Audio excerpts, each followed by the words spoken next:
All right, you primitive screwheads, listen up. Ain't no rules. There is no plan. No safety net. Yeah, baby. Yeah. The Three Noes Podcast. Oh, pitter patter, let's get at her. You'll have to trust that I did that. I poured. Cheers, brother. Cheers, brother. I poured a Guinness and I had to wait for it to do the thing. Oh yeah. Welcome to the Three Noes Podcast. I'm Mike. I'm Jason. How's it going, buddy? Woo! Woo! Ups and downs. Like I said before we turned this on. Roller coaster, man. Roller coaster. Oh, you wouldn't want it any other way. No. Because no. that'd be boring, right? It keeps things interesting. The chaos is just nature's way of keeping you on your toes. Yes. I could do without some of the chaos that I can't talk about, but, it is what it is. Yeah. And while we're here, we're still here. We're still this side of the dirt. Yeah, that's all that matters. That's a big plus, Yeah.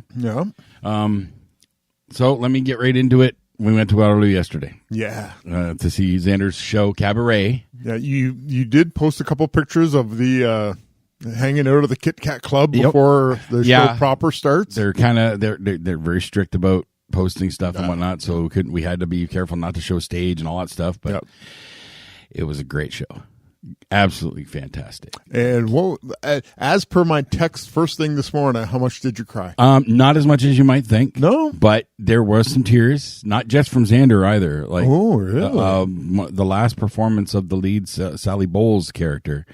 It's a song called Cabaret. Okay, she has a complete meltdown during it. Oh, no. And the girl performing, like, as soon as she came out, she was drunk, she smeared lipstick and whatnot. And I'm like, oh, boy, this is going to go somewhere. And she did not fucking disappoint, man. Just crushed it. Oh, it was great. It was great. If you're not familiar with Cabaret, it's set in, like, the early 1930s, just before the Nazi Party takes power. Okay. And so... This is in Germany? In Berlin. In Berlin. In Berlin. Okay. And it delves into that later into the show, like kind of out of nowhere. If you're not familiar with it, it's a bit of a surprise. I'm trying to remember. I know I have seen. There is a film of it. I probably have seen the film. I've never adaptation, but I cannot remember when it was. My only experience with any of it was seeing Alan Cumming, a legend of Broadway, performing Wilkeman on Jimmy Fallon when he came back to reprise the role, back like about 10 years ago or so. You played that a video of something. I might have. It was a while ago. No, I played from Something Rotten. That's right. Okay. No, I've not played Wilkeman. Okay, but that was the only thing I'd ever seen from Cabaret. So. All right. I had no idea where it was going to go. My dad didn't know either, and he's not big on Nazi stuff. So he's like, I wasn't expecting that. But they don't overdo it. Was he harumph? Or No. He's just like, oh. It was like, oh, could have kind of done without that. But it's a part of the story, the late part of the story, and it doesn't get too heavily into it outside of just those characters kind of thing. Like, there's a sweet older couple in the show, like Fräulein Schneider is the landlady. She runs a rooming house or whatever, and then one of her tenants, Herr Schultz, who runs a fruit market. Schultz, and they have this cute little relationship building up through the show. Okay, and then they're going to get together, and then you find out he's a Jew. Oh no! Yeah, and it's heartbreaking, her decision in regards to that. With what's coming, because she can see what's coming. Yeah, it's wild. It really comes out of nowhere very quickly. The reveal of the one side character being a part of the Nazis. It was like it was a full on twist. Really? Yeah. Okay. And it was so well done. And of course, Xander just crushes. Oh, he's had random people telling him that it's the best production they've seen of it, and they've seen a bunch. Wow. Like one person said they've seen 5 different productions, and he was the best MC they've ever seen. Good for him. Yeah. Awesome. He applied to some theater troupe before and never heard back. He applied again recently. They're coming to see him in this show. Oh, I bet. So this could go somewhere. Yeah, the kid, He's got talent. He's got talent. The kid has the grit to stick to it, and like this is his dream. It's a fish in water. This is his natural habitat. Right. It's where he thrives. And that's where I was thinking, like, that's where a lot of the tears I was thinking would be coming from you from. There's this haunting ballad that he has late in the show. Yeah. I Don't Care Much.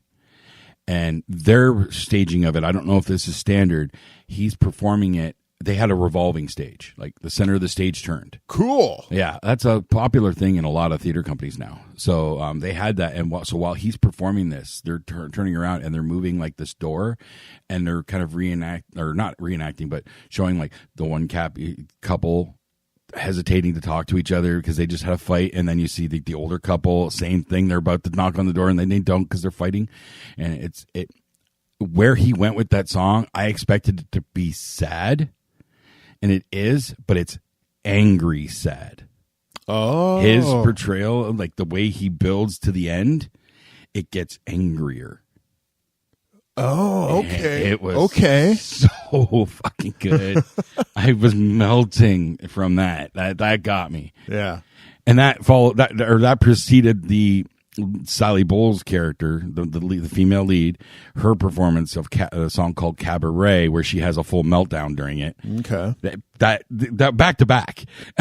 So is this kind of like the climax of it, and like all like the major conflict of the is all culminating in this, and right between those two songs, that's where everything's kind of coming to a head, and it just yeah, downhill from there kind of thing. Doesn't really even go downhill per se. It just kind of ends. Oh, not cliffhanger, because you know where people are going and you can pretty much surmise how they're going to end up. Yeah, but it just kind of ends. Oh, okay, that sounds cool. Yeah. It was a great show. They're getting great reviews. Ticket sales have been great. How was the house? 3/4 at least. Wow. Yeah, there was only most of the tables around the stage where we were at. Mm-hmm. There was only like the very front two weren't occupied. How many people at a table? 4 at those tables. Okay. Most of the seating behind was I had 3/4 at least. Wow. So yeah, good crowd. Do you think attendance would rise as the word got out that this is very possible? Would they do an extended run if it gets much better? This company doesn't do that because I think they have to follow a certain scheduling that's set just because of the venue and so on. Yeah. Because this isn't their normal venue, I don't think. Oh. So it was a slightly bigger venue than I've been in before for over there. So if they were at their regular place, that's a tiny spot. Yeah, okay. It would be a lot easier to sell out It's half then? the size, I would say. Oh, okay. Yeah. So at least the one I'm thinking of, it's like half the size. So, but word of mouth is definitely growing it. We had our whole troupe there, and my parents with their friends, my uncle and his girlfriend who live in the area came. We're sitting right behind my parents. Awesome. But one of Xander's best friends, Taylor, she has her own dance studio in Blenheim. Okay. She showed up. Oh, wow. And I didn't mention there was a cameo, 2 cameos. Pro shot or in the beginning of the second act, the MC comes out and he's greeting people about to restart the show, but he starts to talk to the audience. So they bring up a couple volunteers, and he brings up Taylor.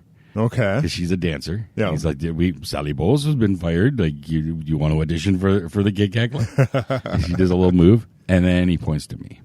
Oh, damn it! He brings me up on. I get up on stage, like they told me he wanted me to.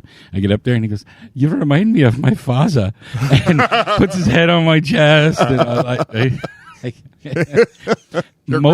I think only about a third of the cast and crew knew that I was his dad. Oh, because I had a bunch of them. Like, are you really his dad? Yeah, it was cool. It was fun. That's very cool. And they did something, and he said, "This is not. That he's aware of. Nobody's ever done it quite like this." The beginning of the second act, they decided to give you. Here's what you missed in Act 1, like a replay. Oh, a recap. But it's all done in a quick little dance number they're all wearing red noses. Okay. And they just quickly do like reenact into poses from each scene as it went, as the stage is revolving. Yeah. Like it was such a neat idea, just to quickly remind you, here was what happened already. I said you might have had a couple wines on intermission. Yep. Oh, it was licensed. But yeah, stellar performance. Xander said it's his favorite that he's done so far. Wow, good for him. And let's keeping going. He's got another week of shows. I think closing night is next weekend. Okay. And his next thing is here in Chatham. He's doing the Christmas show at St. Andrew's Church on December 7th. With Tally? Tally's going to be there with the choir. Okay. But Xander and the Chatham's three tenors are going to be performing a few songs, and he's really excited for one song there, but he won't tell me what. He likes to keep some surprises. Well, you got to buy a ticket. Yep, got to buy a ticket. Got to buy a ticket. He said, just can't give that stuff away for free, you know? No, apparently not. Family or not? Oh, Crystal tried to record just the audio because, she didn't want to get in trouble, but she tried to record the audio, but the crowd was too loud. Yeah. And whatnot. It wasn't going to work. So now, as Xander said, they do film it, but it's more for their archival. It's not something that they normally share. Yeah. But Xander's going to try get a handful of copies. Yep. Yeah. Just cool. one for mom, because mom doesn't share it. She just wants to be able to see it again. Nice. So what was Crystal thinking? She loved it. Yeah. Nobody was disappointed. Nobody was disappointed seeing that show. I would find it very impossible to believe that anybody would he could have did this better, or they could have did this better. Not just picking on Xander. What they pulled off, and everyone enjoyed it. I guess opening night was Thursday. They had two incidents. Well, one incident and one notable thing. Somebody walked out at intermission. Walked out at intermission. They were noticeably absent for the second act. And they're wondering if it was the reveal of the Nazi. Because that happens right at the end of Act 1. Okay. Like the guy takes off his coat, he's wearing the armband. Oof.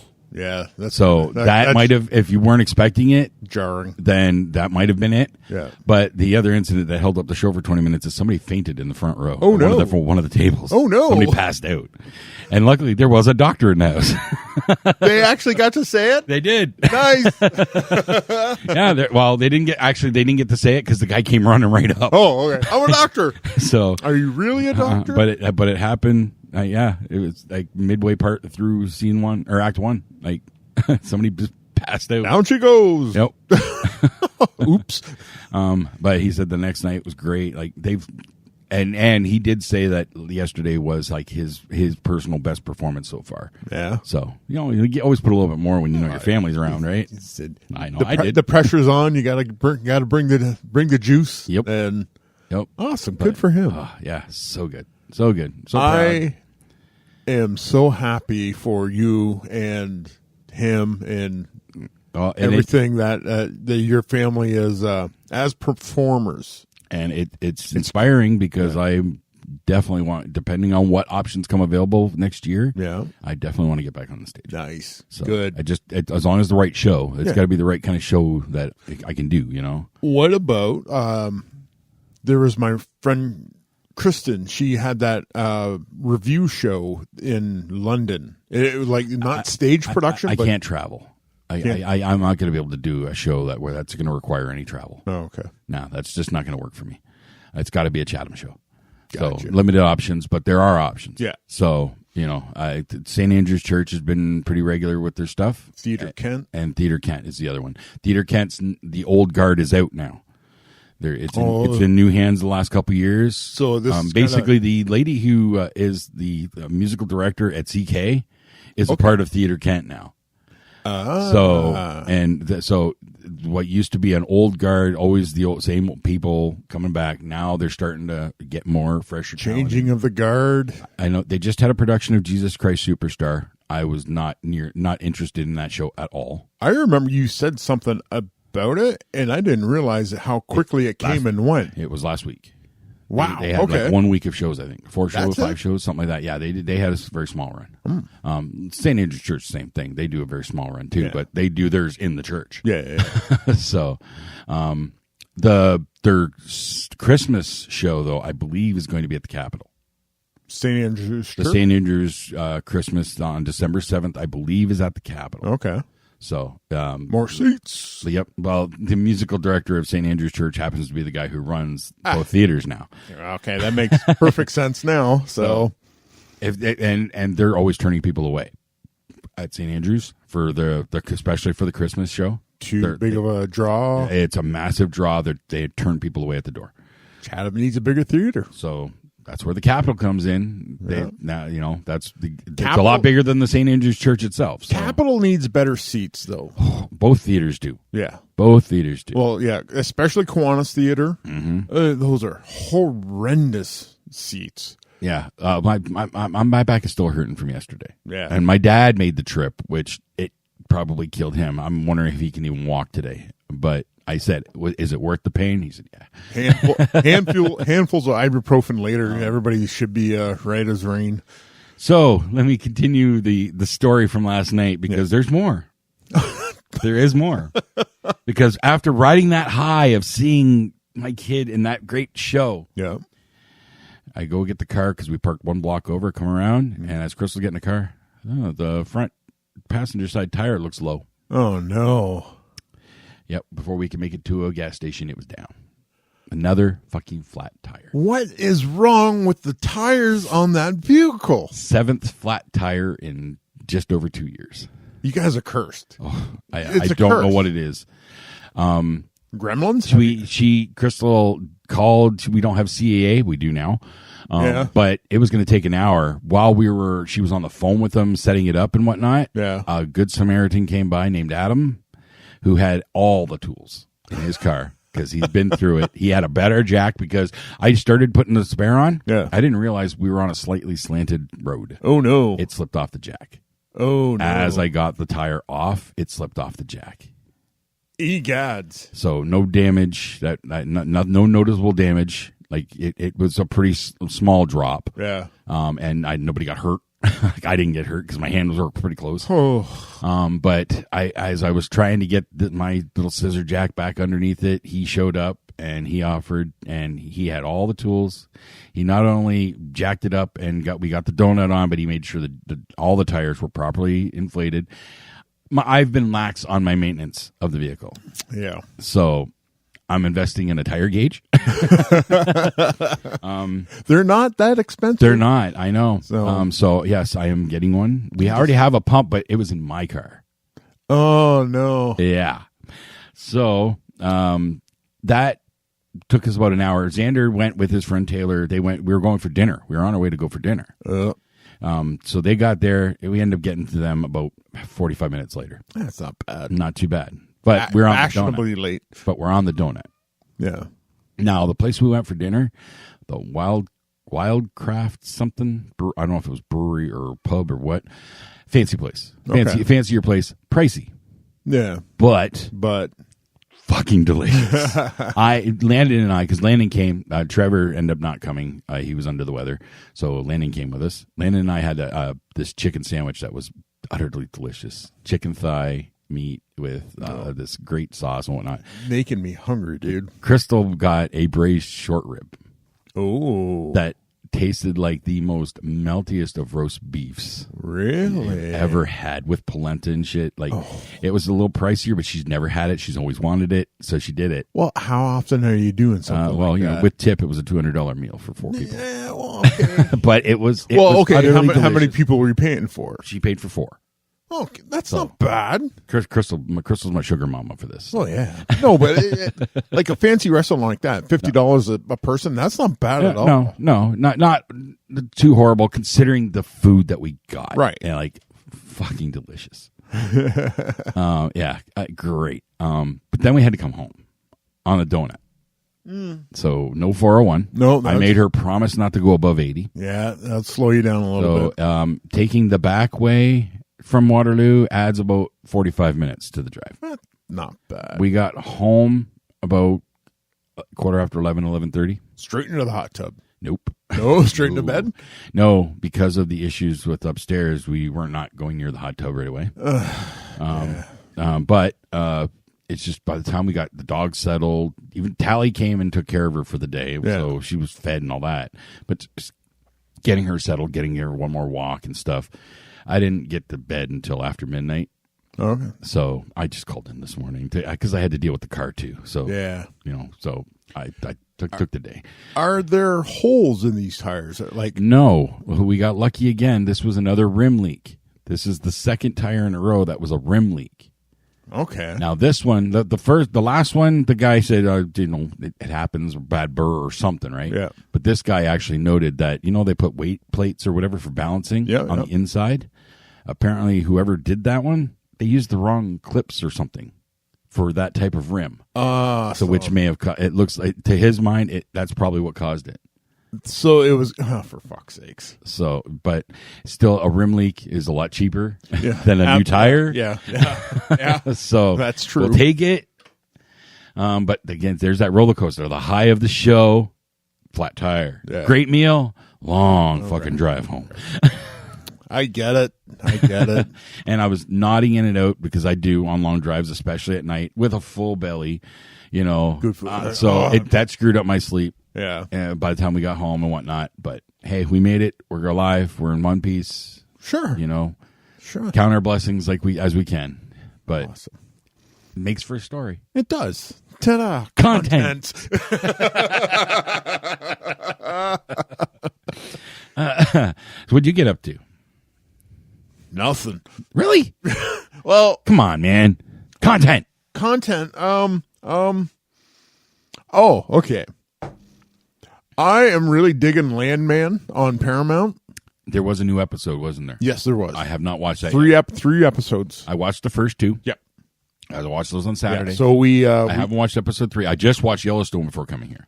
Oh. So let's get into Yellowstone. You want to get into Yellowstone? Yeah, because Jamie's a fucking pussy. No kidding. Holy shit, is he pussy? And yeah. Spoilers for the latest episode of Yellowstone. For anyone listening, if you watch Yellowstone and you haven't watched the latest episode, that's on you at this point. Spoilers. Yeah. Jamie's a fucking pussy. This you already know. I am so reinvested in this storyline. Aside from the Kevin Costner controversy and stuff like that, what they are doing to work around the lack of Costner is brilliant writing. The only thing that's bothering me is they keep jumping with the timeline, and it's fucking with my head. Yeah, that's an interesting Beth going to visit Rip happened before. Yeah. And I felt like it was after. That's messing with my head a little bit. But it wouldn't have made sense, Beth's reaction when going to see Rip, if it happened after the I guess, but still, it was messing with my head a little bit. Yeah. So this episode, as they get into this episode, it really kind of fucked with me a little bit when they show how they did it, and I'm like, oh, what? Okay. Casey with the medical examiner though. Yeah. Oh.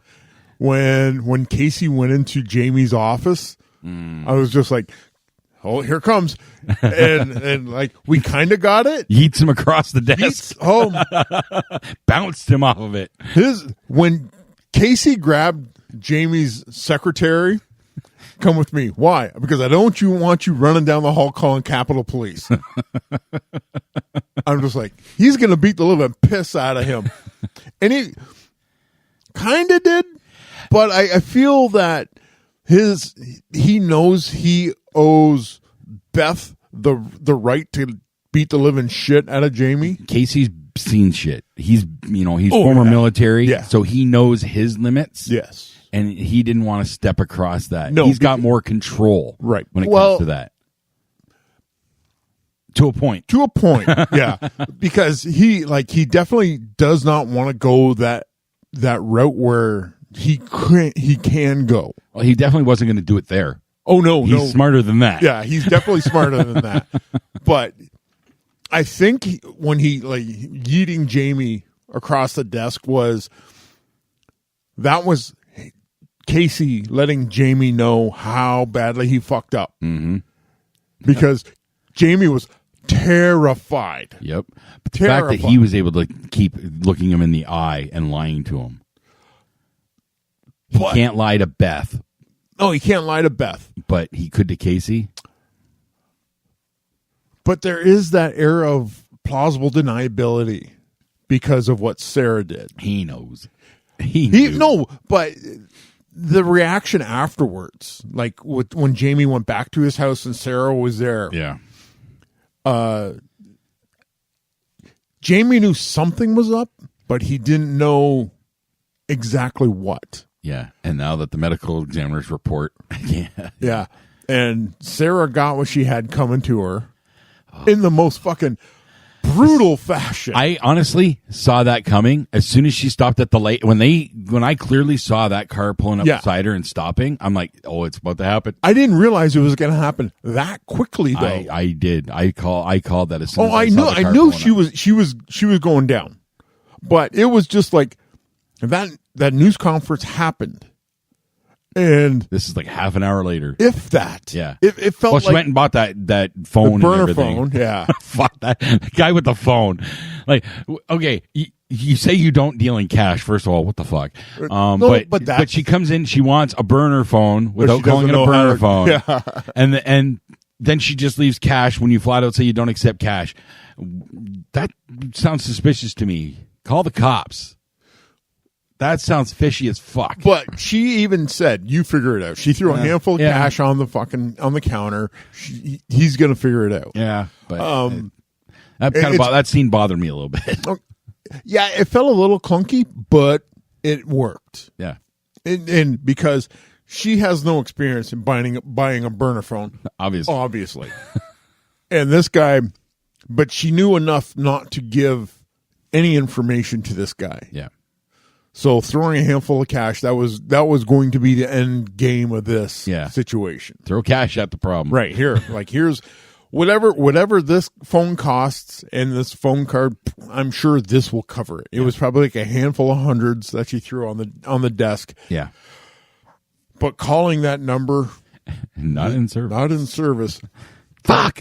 Oh yeah. That's quite that was the reaction I was expecting over that. Beth and the Indian chief. The Indian chief. I keep forgetting his name. I can't remember his name. Yeah. That conversation, I think that was long coming. Yep. But she flat out said, "My dad respected you. How do you know? Because he didn't talk about you. He only talked about people he didn't like." So, yeah, they have the same goal essentially. Yeah. Yeah, it was always about saving the Yellowstone. Yeah. Whoever had it at the end of the day between the natives and the Duttons, the goal was always to maintain it in a pristine form. Mm-hmm. Clara, on the other hand, yes, that is a play that nobody saw coming. When she was talking to the senator outside after she walked out. And the senator's like, "So you're not an employee of the government right now, right?" So it took. I like that. I like the fact that it took Clara a couple beats to clue into what the senator. Not even that long though. No, but there was enough of a pause where Clara was like, "What is she talking?" Oh, okay. I'm picking up what you're putting down, lady. I get you. I see where we're going with. I like how quickly she walked out of that meeting. Hell yeah! Like she immediately knew that. Fuck this. This is bullshit. Yep. Yeah. So they're the lieutenant governor. Well, that was one of the things that when I think it was the first episode of the season when they said John Dutton killed himself. Spoilers. He's the governor. There's obviously a vice or lieutenant governor that's going to be taking over. And they talked instantly about how Jamie's going to win the governorship. I'm going like, wait a minute. That doesn't work. There's a process involved here. Assistant governor is not lieutenant, attorney general is not the lieutenant governor. No, so there's a chain of command that needs to be followed. Yeah. So I think somebody went. I think after the first episode, they went, "Hey, there's like." But again, they were playing with the fucking timeline. So right, a lot of this episode happened in the middle of the first episode. Well, like the way it played out. The saying, like, hey, wait a minute, that happened in the writers' room beforehand. Yeah. So I think they had an idea. Said, okay, well, Jamie's going to be set up to become the new governor. They're going like, what about the lieutenant governor, the real chain of command? That's you got to involve that. And they're like, oh, that's going to require some rewrites. A quick pin. We can get to Tulsa King too, but because I have a theory. Okay. The end of Tulsa King. Yes. He's dragged away by mysterious forces and dragged into a room. You work for us now. Yep. To me, that looked an awful lot like the people Sarah was working with. Are Tulsa King and Yellowstone in the same universe? Ooh. Oh. Not that they're going to cross over in any meaningful way, but is it the same shadow organization, government, whatever? Because what the room that they put him in and everything reminded me a lot of the room that Sarah had her meeting in. Same type of business. They could definitely be in the same universe, but I don't know if those streams are going to cross. It's all Taylor Sheridan verse, right? So it's very possible. They're like, it's not outside the realm of possibility. Right. If there's crossover, it'll be very brief. I can't see anything major happening. Yeah. Maybe a character cameo one scene or something. Fucking Fred the bodyguard goes to Texas and he fucking runs into fucking Jimmy. Ooh. Bigfoot and Rip having a brawl. There you go. I don't know. I think Bigfoot would like to analyze Rip. Rip would shoot Bigfoot. well, yeah. Rip's a smart fighter. Yeah. But I saw that. To me, that looked like a connection no. there. No. Rip versus Badface. Ooh, there's a fight. Yeah, that's going to be brutal. Yeah, and that's not going to be a fun one. But Yellowstone is. I'm enjoying it. Yeah, I'm in. Moving along nicely. I'm really digging where they're taking us. Casey advising the autopsy. He's like, yeah, when I used to do extractions in Afghanistan. Right. I never would have thought to see that. Well, that's the idea. Yeah, you weren't supposed to. And I'm just like, Casey. Bad Casey. To me, though, it did show that at least the medical examiner wasn't in on it. Yeah. She played it as they normally would in that situation. The line from Casey, when the medical examiner was like, well, it was a shut-in case, like, what is bigger on your desk than the death of the governor? Yeah. And I'm just like, we'll do that. We'll get to that right away. Right. And like, she's like, I like how she's trying to buy time by saying, well, I got to talk to the detective. And Casey's like, here, speakerphone. Twice. Yeah. Twice he does it. You don't like wait, do you? Fuck no. So I like Casey. I want him and Monica and Tate to have the fucking happy ending I richly deserve. Yeah, that's the one happy ending I truly want. Absolutely. Yeah. They deserve it. They've been through hell. Tate's growing up so nicely. Like every time they kiss, like, get a room. You got one upstairs. I fully expected Monica to announce that she was pregnant again. Too soon for that. Too soon for that. I don't know, man. Too soon for that. It just seems like somewhere along the line, Monica's going to have another baby. Yeah, at least she'll be pregnant by the end of this show, like, because this is the last season. So I think the end of the show, she's either pregnant or they skip ahead. She's got the baby. Looking off into the sunset at the arm around her, big something pregnant like Monica. Yeah, Rip riding off into the sunset. Who knows? Like that's we got a lot of questions. We got, I think, I don't know how many episodes they're doing. This is the third episode. This was the third episode. Well, technically it's episode 11 because it's a continuation of season 5. Yeah. It's season 5 part 2. I don't understand the logic to that numbering, but that's what they're calling it. But I don't know how many episodes they're doing. How many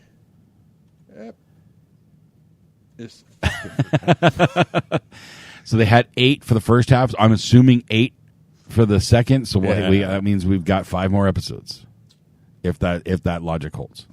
Let's see.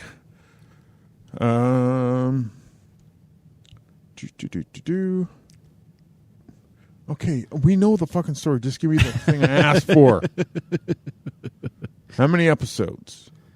9. They're doing 9 episodes? 9 episodes. Okay. Part 1 finished airing Paramount Network January 1st.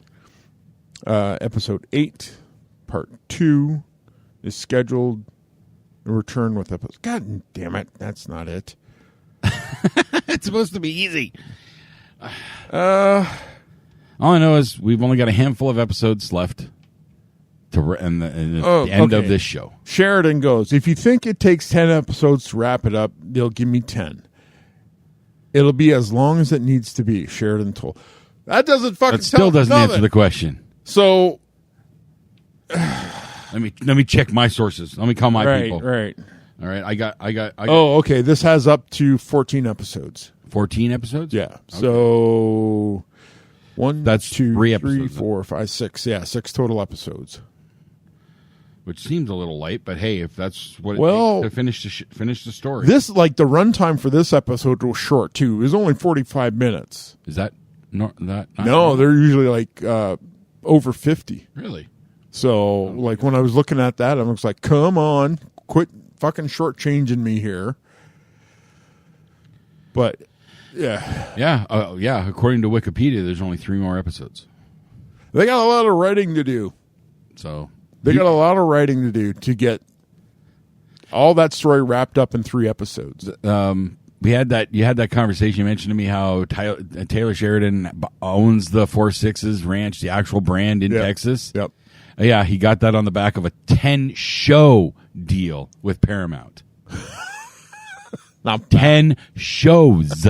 Well, that's what Mayor Kingstown. See, I didn't even realize that was him. I did not realize that was his. Yeah, I knew about all the Yellowstone stuff, the spinoffs. We got 4-6's coming from that. Yeah, is that still?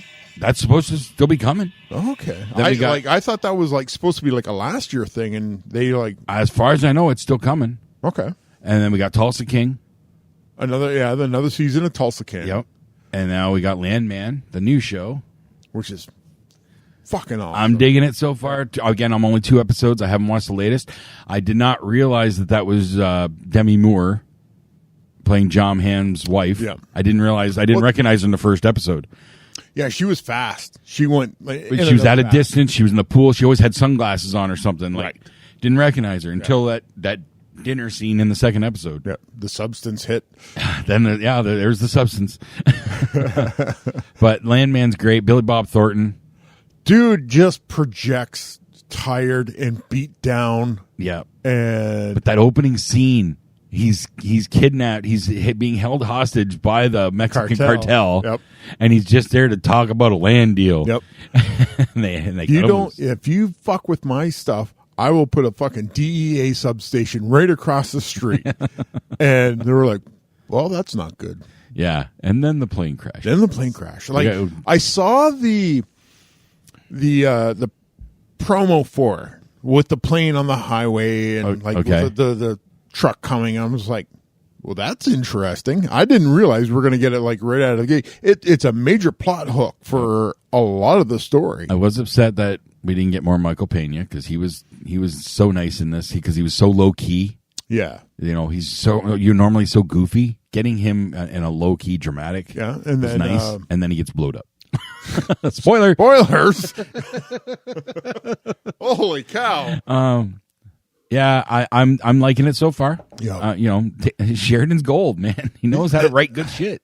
The 3rd episode, we finally get to see Allie Larder in person. Okay. And she's exactly what you think she is. So she has not aged.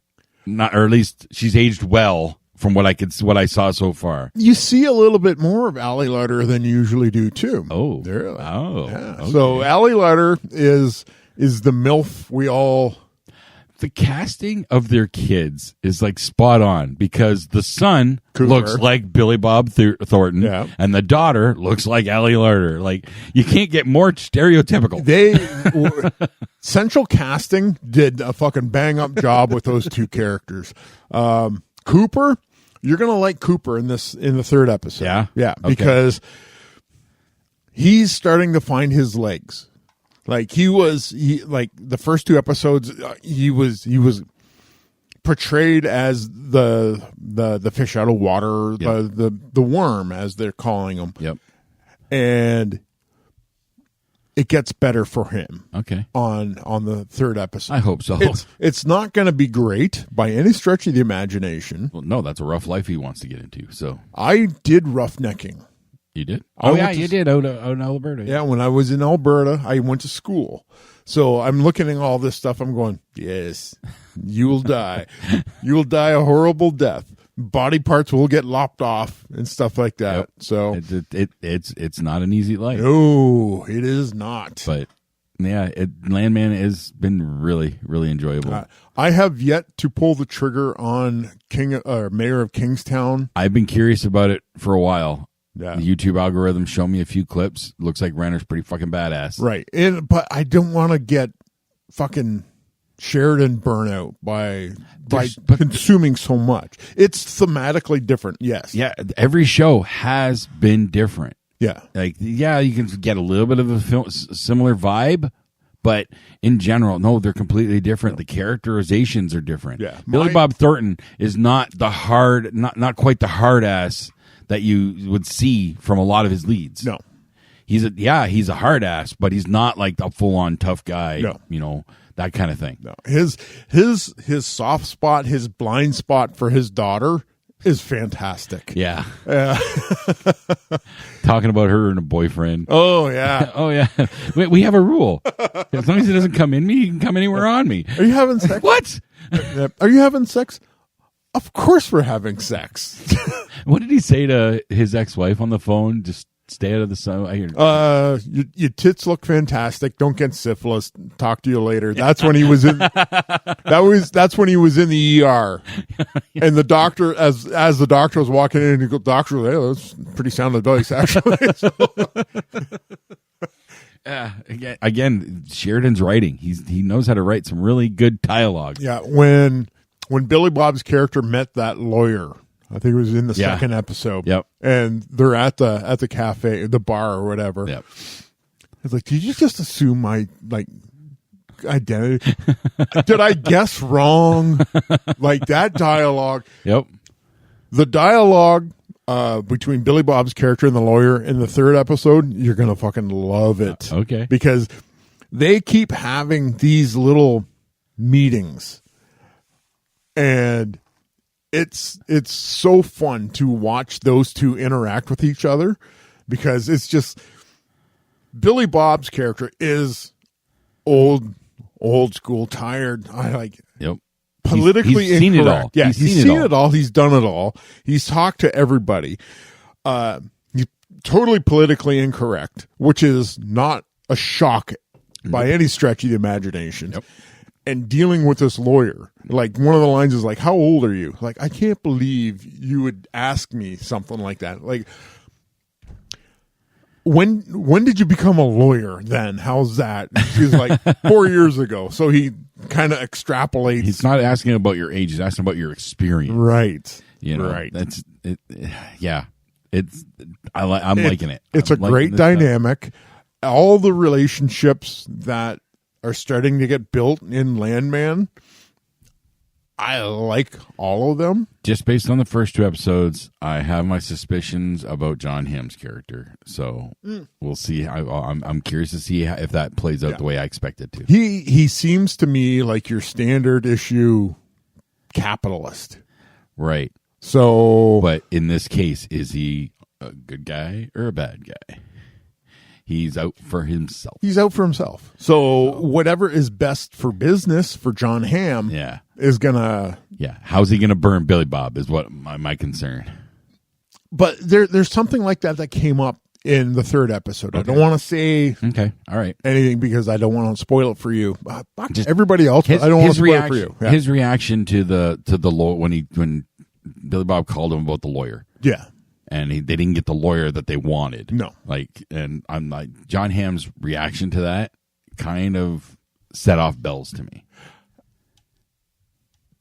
So I'll see how it plays out. You'll see. I don't want. I'm going to watch it when I get home. Yeah, so. you're going to like the direction everything's heading in. Okay. So I don't know how many episodes Landman has. I think I saw 10 episodes for the first season. Okay. Just because I was looking up the cast. Yeah. And I think I saw 10 episodes listed. Like the initial opening arc, I think that'll take us like halfway to the season. Okay. And then they'll figure out what to do afterwards. Sure. So I want to see more. It's captured my imagination. Okay. To dovetail, like I said, not wanting to get into Mayor Kingstown, my palate cleanse has been rewatching Buffy the Vampire Slayer. That's a common trend right now. There's a lot of Buffy references online lately. Yes. I'm partially guilty of that, especially on the Three Noes Twitter feed. You're setting off the algorithm? I've been I tripping the algorithm big time because there's one account that I follow is a Buffy centric account. Okay. And there's like just talking about all this. It was like, hey, was it you that shared the clip Buffy saying I don't want to die? Yeah, that was me. Okay. Did you see my response to that? I just finished watching Ted Lasso. Oh, that's right. And it said, loved Stuart Head as Giles. Absolutely hate him as fucking Rupert on Ted Lasso. I did see that. Yeah. That's actor though. Yeah. He can exude those kind of emotions on both sides of the scale. Well, okay, I do remember because I asked you if you'd watched Repo. Yes, which it's been a while. But that's a weird ass fucking movie. I remember watching that the first time. I was like, "This is fucking weird, but it's so good." Yeah. I liked it. I know I liked it. It's fucking yeah. Well, listen, when I posted that clip about Buffy, that was Prophecy Girl. That was the last episode of the first season. I remember. I do remember that. Yeah. And then, like, Stephanie goes, "Why do you have to hurt me so?" Well, that's payback for all the times you reference friggin' Neverending Story. I'm not. No, her. Oh, her. To her. Okay. Yes, that's a message directly to Steph. Sure. Okay. She wants to keep bringing that up. There you go. That's your. There's your PTSD. Enjoy. Okay, there you go. Okay. You guys can just keep pinballing fucking back and forth. She's going to mention our attacks. I'm going to mention. Remember when Buffy died? You want to open old wounds? Let's open old wounds. Come on. There's a fucking karma flying back and forth between you two over your pop cultural trauma. Yeah, wounds are deep, man. Wounds are deep. Obviously. It's not real. Never mind. I don't think about when my dog when I was a kid died. No, I think about our attacks. Yeah, that happens.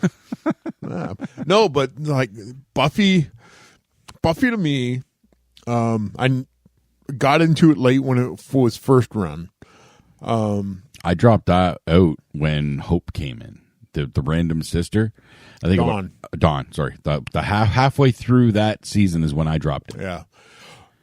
But you had to stick through that entire season to actually get that. I get it. I've heard the explanation vaguely. I don't hardly remember much of it, but I know I heard the explanation. But they lost me. But it was a giant leap for sure. That was also right around the time when Sky was born. So I was now having to deal with parenthood. Distracted by parenthood. Yep. Boo-hoo. Yeah. Where is your pop culture was with you before? I know. And will be there long after. I know. That's why I'm getting back to a lot of it, but I haven't gone back to the old stuff as much. No. What are you getting into? Just all the Sheridan stuff. He knows how to write good shit and beautifully fucking shot. Just back on Sheridan real quick. Yeah. Beautifully shot. Yes. all those shows, they're just the scenery and whatnot. You're watching like cinematic level visuals. Well, Montana, I've never been to Montana. Okay, the closest I've been, I would say, is Jasper National Park, Edmonton, in Alberta. It's not hard to take a bad picture. No. Yeah. When you're in the mountains. Uh-huh. So. Yeah. But yeah, it's just beautiful to watch. It's not hard to take a good picture. It's hard to take a bad picture. Hard to take a bad picture. Yeah. Not hard to take a good picture. Fucking syntax. Just saying, these shows are leaps and bounds. They just look better. Yeah. Than the shows of yesteryear. Hold on, I gotta get a beer. Uh-oh. He's tied up.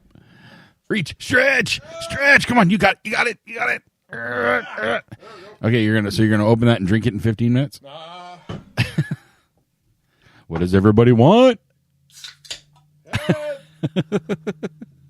Anthony Stewart.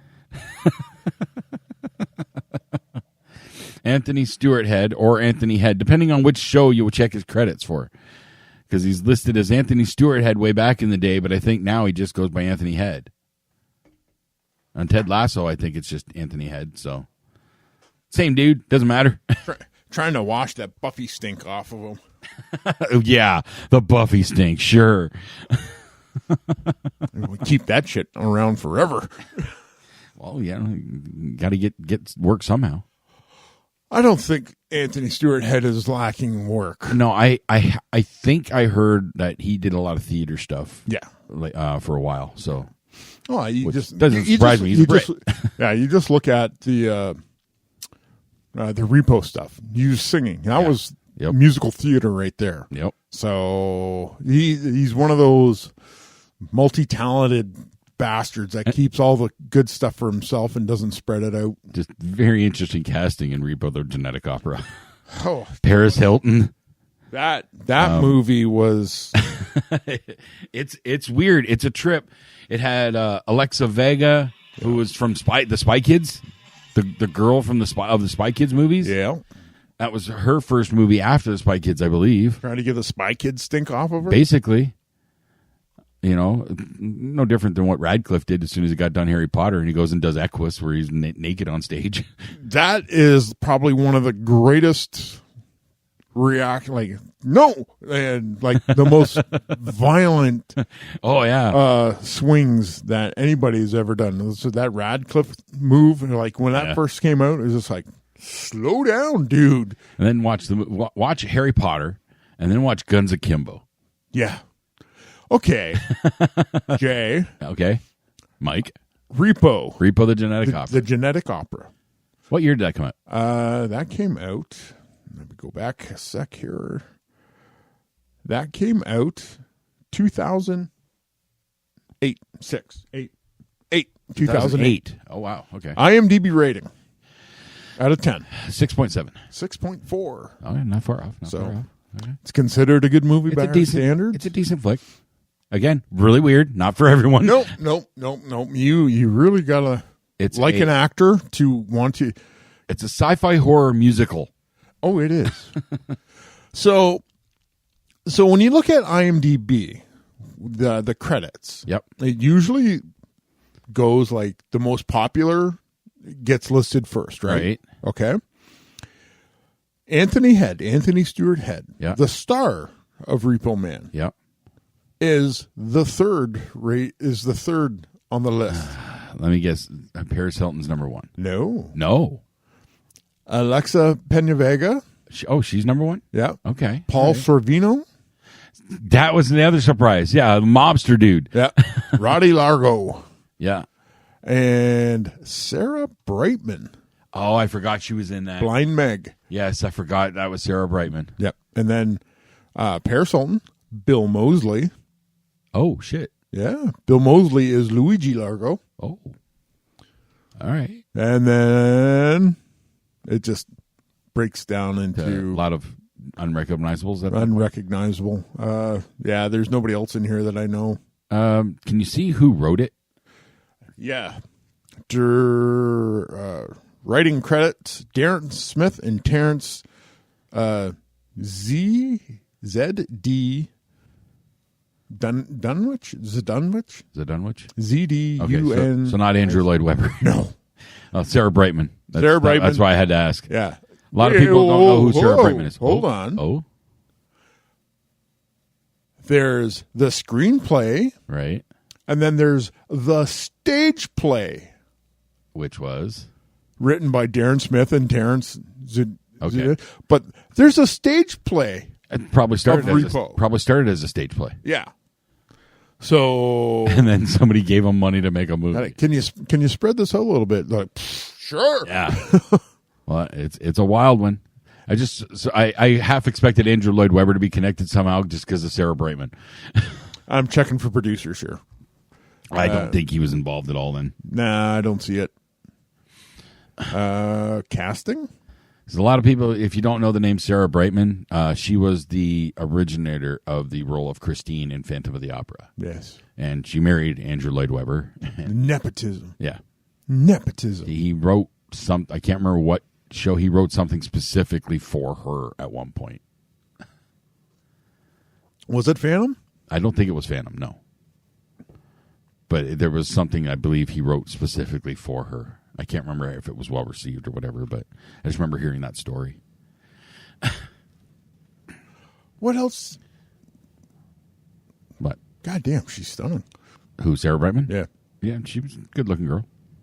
Good looking girl. Look at you. All jaded and shit. Back to yesterday for 1 second.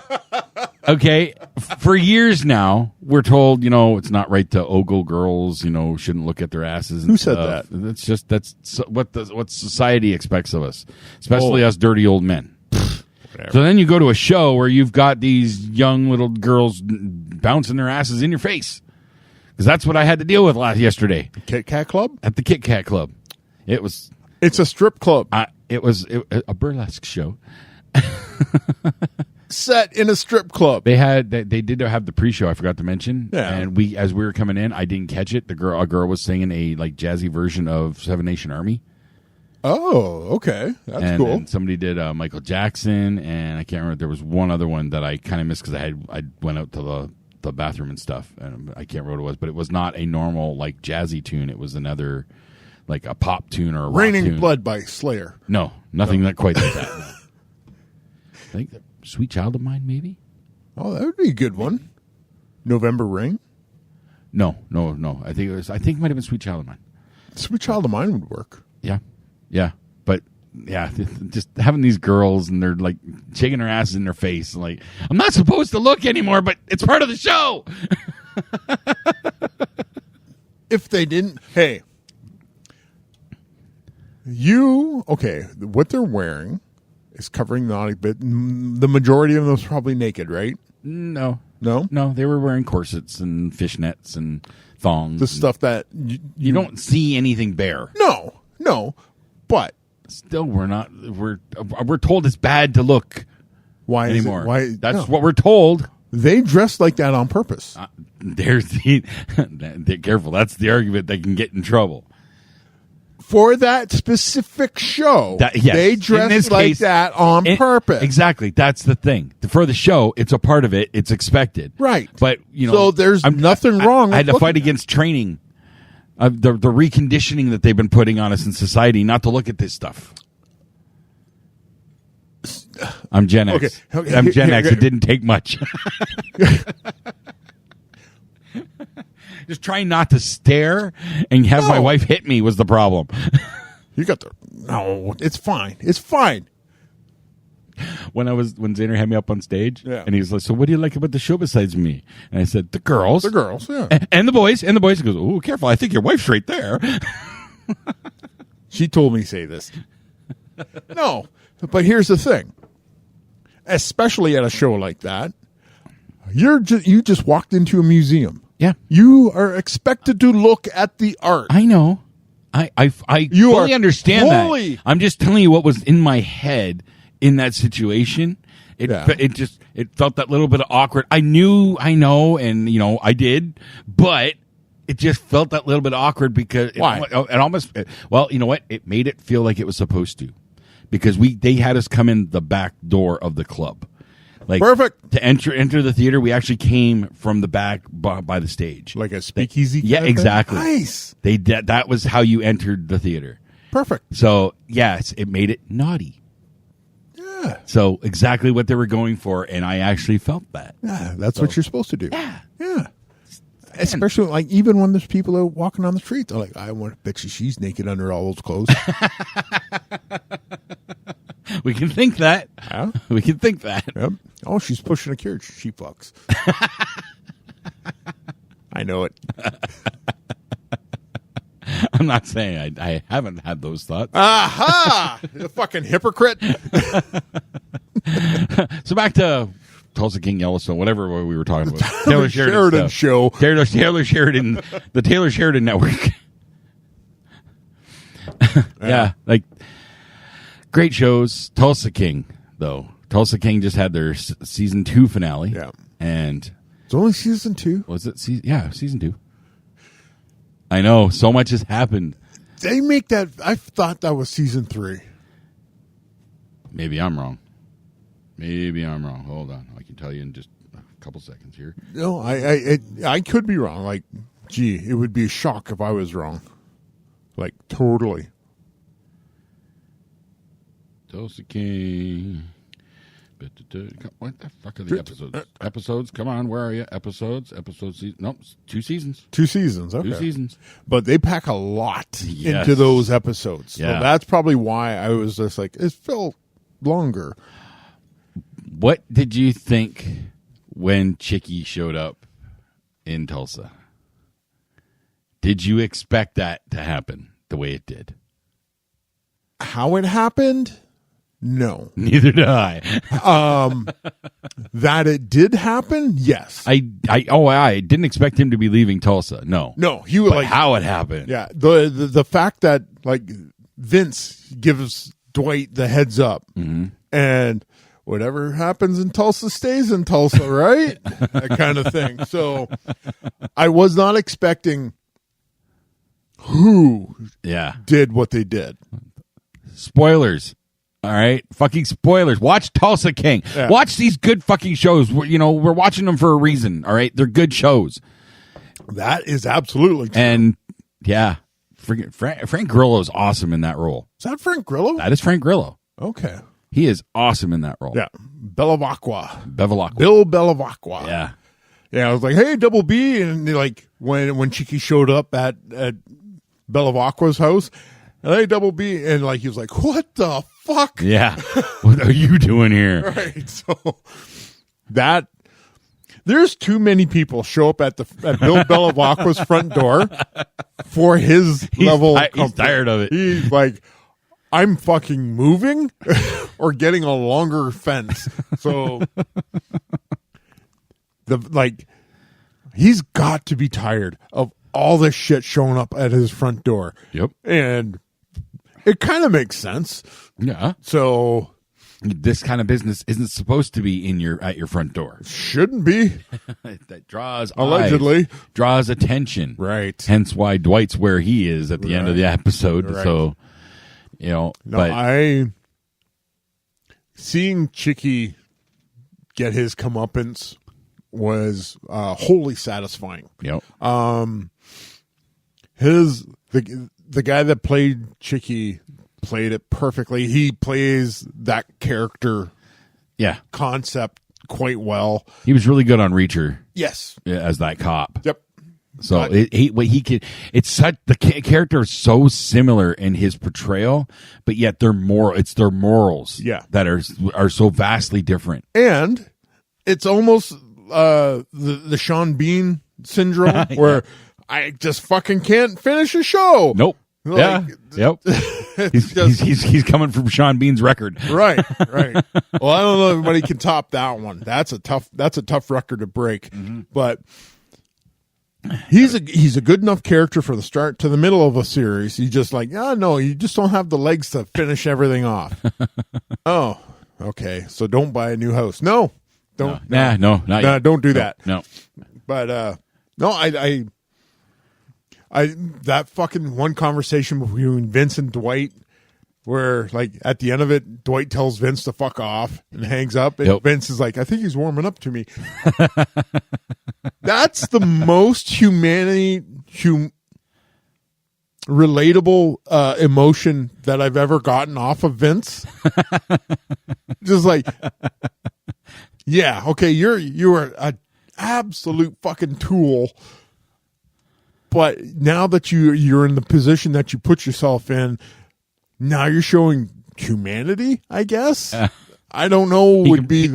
Chicky's out of the picture. Chicky's out of the picture, so he can breathe. Like, he's not looking over his shoulder constantly, expecting Chicky to hit him. No, he's 100% safe now. But I think he's relaxing into that position well. Yes, and his dialogue has gotten. Yeah, I think that's why. It's because of his comfort. The character's comfort is loosening him up. So, and he's got the backing of all the other families in New York. It's character progression. How dare they? I know. God damn it! Like we get Jimmy and fucking Yellowstone. Yep. Complete and utter fuck up he is. Yep. But hey, he's a cowboy. True. He goddamn looks skeletal on. Yeah. Like, get that guy a goddamn hamburger, will you please? When he came back to the ranch in the last season, and he came after being out in Texas for a while, and they're like, "Who the fuck is he? Yeah. Who are you?" All of a sudden, he can rope, and he's actually riding really good, and he knows what the fuck he's doing. It looks like Texas has been good for you. It has, sir. It was that conversation between Jimmy and John Dutton in the barn. Yeah. That's where you knew Jimmy definitely turned the corner when John recognized the character growth, character progression in that character. And Jimmy's like, and whatever it takes, I will pay you back. And he says, you don't have to, son. Right. Yeah. So that, like I said, that's John recognizing. Yeah. He made the investment. Yeah. Yeah. That's exactly it. That was a good investment. Yep. So, yeah. God damn it, Sheridan. Why are you so damn good at your job? Quit hogging all the talent. Let some of us plebeians get a little bit of that shit. We got stuff we want to try and make too, you know? Yeah. Damn it. Speaking of making stuff. Yeah, when's Steph get back?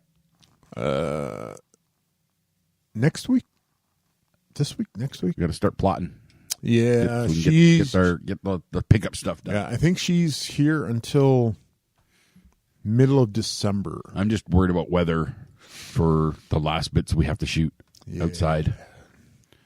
We got time. We got nothing but we can't have snow.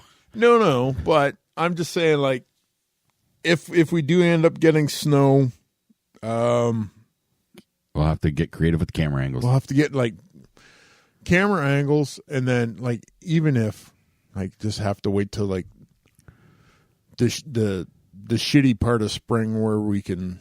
Yeah, like, we got time. Yeah. We got time. We're not under any time constraint. No. So movies have sat in limbo for years. You don't say. If we need to sit on this for a couple months, 10 years. 10 years. 10 years. That's how long you want to sit on it? No, but that's how long that one movie we were involved in is. Oh yeah, yeah. True. It's still. Yep. It's never going to see the light. It's never going to see the light of day. And he hasn't mentioned anything of what he was trying to do with it. But they got other things all in the fire right now. So yeah, I think I'm getting the feeling he feels like he's been snake bitten with this one, and he's just like, no, I'm just. No, I don't think that's the case. Like, yeah, it fell apart and they got fucked over and all that. But no, he does want to salvage something out of it. Get out of my beer. It's my beer. My beer. Fucking fly. Yeah, he wants to salvage something out of it. I know he does, and he's got the latest idea he told me about. It was definitely interesting. Yeah. Turning a lot of that footage into some found footage stuff that leads to a new thing. Like, well, quit dragging your feet, Bellamy. Fucking get on with it. You know, he does have other things. He is kind of busy. Oh, you know what? How about you finish something? CK Expo ends and he has to start planning for the next year already. And then the film festival. Do you know what that sounds like? Excuses. He's just got a lot on his plate. Whose fault is that? The film festival, by the way, Yep. Chatham-Kent International Film Festival, they're opening submissions January 1st. God damn it. I guess I got to get this fucking movie shot. So submissions are going to start January 1st until August. Wow. Yeah. Okay. He's going to put it wide open right from the beginning of the year. When's this for October of next year? Yes. Okay. The screenings are usually beginning of October. Yeah. We got time. Yep. We got time. Yep. We know people. We can slide the fucking gig stick into the projector. Yep. Oh yeah. Needle scratch. I'm on the judging committee. I can get it. I can get in. I can get into the back door. You can't. I can get the gig stick into the right hands. Okay. All right. I know the right hand. You know the right hand. I know people. Oh, okay. I know people. When it comes to the festival, I know people. Grease those gears. Exactly. All right. Yep. All right. If you say so. But it just gives me more time to procrastinate and not watch the movie until the last month. I can't judge. Nah. I'm in it. I can't judge. No, I can only judge. I can't. I just can't judge anything I'm directly connected to. Because we had the movie Twilight Ride was in this year, and Rob was in that. Okay. He was in that. He acted in it. So, but you would judge everything else harsher versus your own thing, so that biases you towards anything else. No, yeah, I totally. I'm going to be honest. I pride myself. Hey, it should. No, it shouldn't. It should. No, our stuff. You're not proud of our stuff? I am proud of our stuff. Well, then maybe you should when like it comes be a to little judging, more... which I won't be able to judge, but I can't look at it in any different light when it comes to my judging eye. I have to maintain that same. I got to use the same criteria. What's your criteria? It's hard. That's hard to describe. Easy bribery? No. Well, I'm not going to say no. I'm not going to say no. It just hasn't come up. Okay. All right, it hasn't come up. But no, when I actually look at film festival submissions, I look at them. I'm not an artsy type of guy, right? No. So for one, your story has to make sense without me having to do research. Well, we're fucked. Your story has to kind of make sense. Oh, you're fucked. Damn it. Even the synopsis can give me enough. But if what I'm watching doesn't match what the synopsis says, fuck you. Oh. And we've had some submissions like that. Okay. Every year there's some like that. All right. Those are the ones that I like to call art house shit. What would you qualify ours as? No, ours is just going to be an interesting indie thriller. Like there's nothing artsy about it. Oh, okay. My cinematography. You've seen The Substance. That gets into art house shit. At some of the weird visuals and especially the ending. The last 15 minutes of it? Yeah. That went too far. That's getting into your artsy shit. You start to lose me with that kind of stuff. And we get those kind of submissions every year. Okay. To me, those are not palatable to the general public. And Chatham does not have that kind of film community that are going to come out to it. Are we shooting for the lowest common denominator? Why not? That gets eyes. Okay, we're going to have to add a few sex scenes. Yep. Damn it. I'm willing to go do total nudity. I'm willing to go full Harvey Keitel. Fuck yeah. It got him an Oscar. Why not? True. That it did. Now, are you willing to stick yourself to the floor in blood like Tim Roth? Sure. Okay. Hey, whatever it takes. Whatever it takes? Whatever it takes. All right. We can do that. Okay. But that's my criteria. That's one of the first criteria is the film has to make sense and, follow a logistical story and so on. Logistical? Logical? Logical. Whatever the right word is, I don't know. Logical. But then I start looking at the technical aspects, which again, I'm not a full expert of, but does it look good? Does it sound good? Oh, we are so screwed. Well, we'll see. You only have the raw footage so far. You haven't. Do you think I have After Effects or Final Cut Pro? We'll see. Or a magic wand? We'll see how it works out. Okay. There's a scale. We count these things out of a 10. So each different segment, there's scales of 10. So if we're a little weaker on things, we can make up for it with others. All right. I'm just saying. But again, I'm not judging I can't judge our flick, so it doesn't matter. But this is what I look at when I watch these films. Me as a layman person, just a regular film viewer, I judge it looks good, it sounds good. Character portrayals is a big thing. Like how with the acting, taste and make smell. Make me believe you're acting. Okay, that's the job of an actor, is to make you believe what they're doing. Right. That's why I stand behind the camera. Well, hey, your strong suits. I'm not believable. Your strong suits. That's fine. Like I said, I said this goes back to my wrestling days. Nobody believed me. I believed that you could beat the shit out of people. No, you would fucking. I've had promoters like, you just need to up your intensity a little bit. I was like, so you want me to cripple somebody? Oh no. I was like, well, okay. I think I kind of see their point in that. You're not a kind of guy. And when I saw you in the ring, you wouldn't do that. I could see that kind of intensity of the I'm gonna rip your face off. Like, you weren't like that. You were the methodical beast. Yeah, I went out and ripped somebody's face off. You didn't have to. Yeah, you didn't have to rah about it. You just did it. Yeah, that works. That does work. But I can see somebody pointing that out if they're looking to try to get to the WWE level. Well, it's got to be bigger. It's got to be larger. Well, then you got to pay me WWE level kind of money. That's $50 for a shot. That gets you a $50 performance. That's the indie promoter with the delusions of grandeur. Oh no shit. So, also known as Tony Khan. Oh, fucking Tony Khan. It was a fucking hot minute when I saw those fucking the Costco guys on X. I was like, well, any minute now they're going to be on fucking AEW. And sure as shit, there they were. I was just like, fuck. And I saw multiple reports on Twitter after that pay-per-view on Saturday that said the 2 pops of the night, or 3 pops of the night, were Ospreay, because Ospreay's just fucking over. Yeah. Darby Allin's reveal at the end when he crashed that car, which he did himself, by the way. Yeah, that's stupid. He's going to be dead within 5 years. Right. And people are going to be sad about it. No, he fucking did it to himself. Right. Exactly. And the third biggest pop was AJ from the Costco guys. I don't understand. And everybody freaking out. Oh, the Rizzler's here. That's the youngest. Yeah, let's celebrate child obesity because that kid's fucking fat.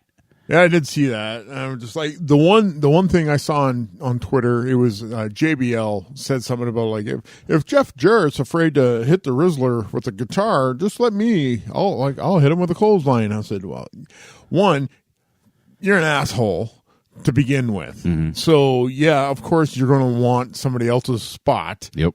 So I have no idea anything about these Costco guys. I know their names. I've never watched any of their shit. I have no interest. Apparently, they did a promo segment on Dynamite this week. All right. And it was one of the highest rated segments AEW's seen on Dynamite all year. That just tells you how bad their regular product is. Yeah, I know. That's what that is. I know. So all this shit has passed me by. I don't understand it anymore. Like the Orange Cassidy thing where they fucking duct taped his hands into his pockets and then he started to do the stupid kicks. Yep. And then Claudio fucking murders him with that. I'm just like, nobody, I never have understood Orange Cassidy. And nobody's ever been able to give me a good definition of what Orange Cassidy is. I admit I was a fan of his when I first found him because he was something different. Yeah. But it got old quick. It got old real fucking quick. It's the same shit. The fact that they duct tape him and he still does the slow fucking kicks. They're about to kill you. Yeah. Fucking fight back, bitch. Like, it was stupid. And then I saw clips from the match. Yeah. Him and Moxley. The one clip, they're just getting fucking disgusting with it. Oh, the back rake? The back rake, where he actually ripped his fucking skin. Like, fuck off. Yeah. I don't. This is all the shit that Moxley wanted to do in the WWE, and the fucking adults in the room said, like, no. That's dumb. They're doing like a an ultra-violent version of the NWO, and it's just not working for me at all. I don't fucking care. And then the Darby Allin crashing the car thing at the end, like, fuck, what? Come on. I think the funniest thing I saw of that, I think it was the Go Home show. And somebody yells out Wheeler Yuta is like, "Oh, you're just a pawn. You're just a pawn in this game," like this. And Wheeler yells back, "I'm nobody's pawn." Claudio tells him to shut up, and he shuts up. Yep. That's exactly what a pawn does. Yeah. Look at you. Yeah. Fucking. Oh yeah, they're obviously building. He's going to be the first one to break. Wheeler shouldn't have said anything, anyways. That's not their gimmick that they're going for. Mm-hmm. And Claudio telling him to shut the fuck up is Claudio trying to stay in character. Yeah. But Wheeler, dumb, no brains. No brains. And again, you can't help but liken this whole Death Riders. That's what they're calling themselves now. To a version of the NWO. Yeah. But without any of the star power. Or talent. Or. Sure. Or overness. Yeah. Or. Yeah. Or charisma. There's nobody on Team AEW that's really kind of standing out in that way. Okay, there is. But they're doing other shit. Who? Swerve Strickland and the Hurt Business. Yeah. Or the Hurt Locker. Hurt Syndicate. Yeah. Hurt Syndicate now. The large black dudes are doing their own shit over here. Uh-huh. And goddamn, like there was the one clip I saw, it was like Swerve going into the ring for this.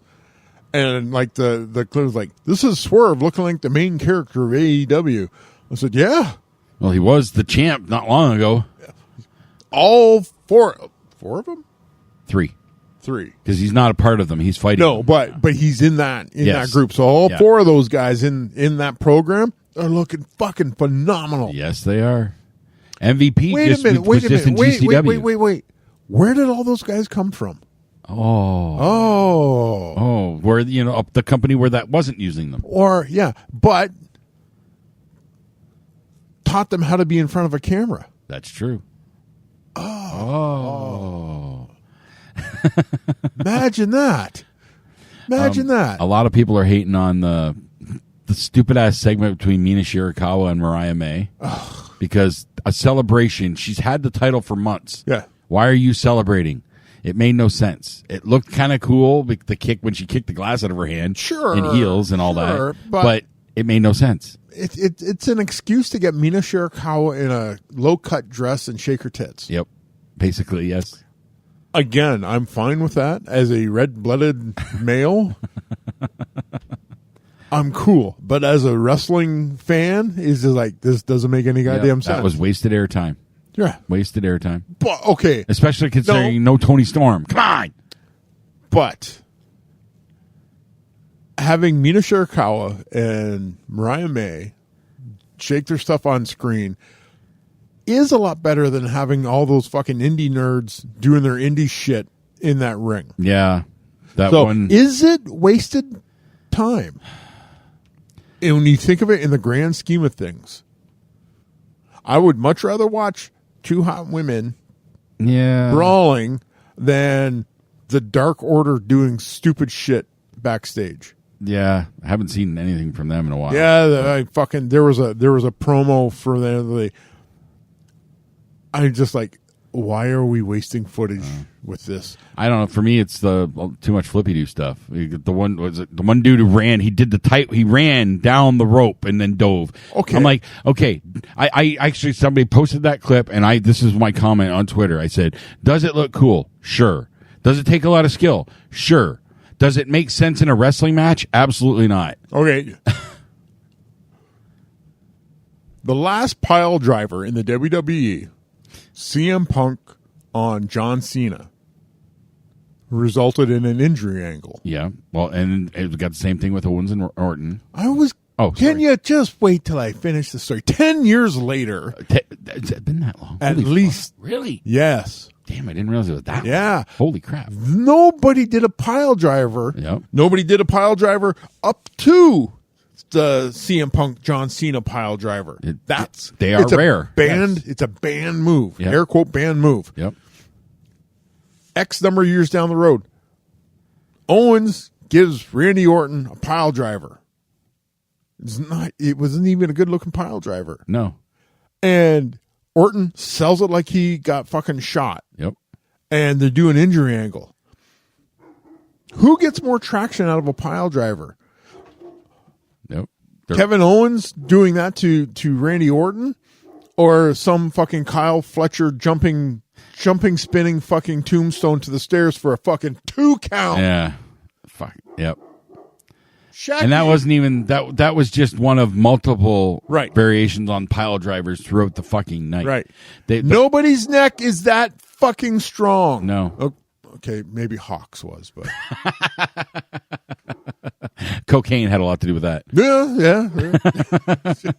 Allegedly. Sure. Oh, yeah. No, not really. Enough evidence out there? There's enough evidence out there to say otherwise, so. But yeah, some of the biggest moves like the pile driver and whatnot, they're just not protected anymore. No. And it shows, and it diminishes the product. Like absolutely. If you enjoy that stuff, sure, you go ahead and watch it. You want to watch Kyle Fletcher and Will Ospreay bouncing each other around, bouncing each other off their own heads and shit all the time. Yep. Sure, it's not believable to me. Yep. That's just I watch wrestling and I want a believable fight. Yes, like a believable competitive match. It has to look like a fight between two dudes that can fight. Yes, and okay, you can get the odd flip here and there just because it'll come out of nowhere, but if too much, it ruins it. When WCW Nitro was on, you had your cruiserweights and you had luchadors. You had 1 or 2 matches on a show. Yes.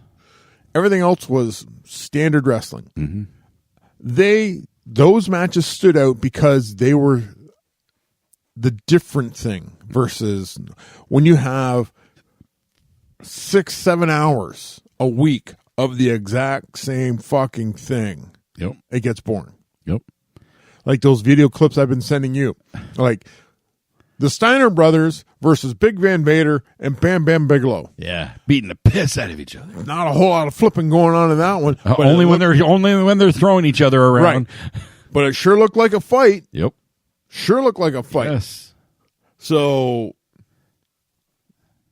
I'm again, modern wrestling has passed me by. The concept of what wrestling is has passed me by.